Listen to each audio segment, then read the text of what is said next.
La Direction générale des impôts et des domaines s'est résolument engagée dans un processus de modernisation depuis 2012 d'ailleurs. Ce processus s'est traduit en 2017 par une importante réforme des structures, en 2018 par des mesures de politique fiscale importantes et nous sommes en continu dans un processus de digitalisation de nos services. La réforme de la structure nous a permis une meilleure segmentation de notre population fiscale.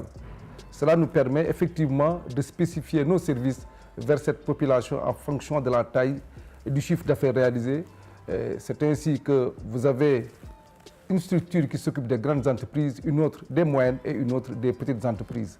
Pour ce qui concerne la réforme de politique fiscale, nous avons pris deux mesures phares, notamment en transformant la patente traditionnelle en contribution économique locale, qui nous permet d'introduire une petite dose de justice, puisqu'aujourd'hui, cette manne financière est partagée entre toutes les communes du Sénégal. Ce besoin d'améliorer les services rendus aux usagers, ce besoin de modernisation nous a aussi poussé à mettre en place un service qui est entièrement dédié à la qualité et qui nous mènera peut-être vers la certification de nos procédures. Et je dois vous dire aussi que nous sommes sur de grands chantiers.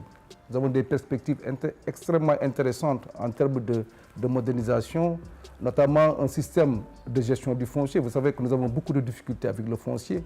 Donc nous allons dématérialiser aussi ces procédures.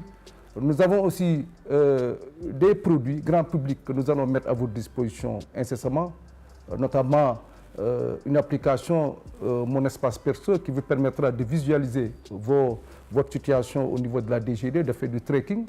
Et nous avons aussi le M-Tax qui sera une application que vous allez mettre dans votre téléphone et qui vous permettra de payer sans même avoir un réseau Internet. La DGID, une administration moderne au service de l'usager.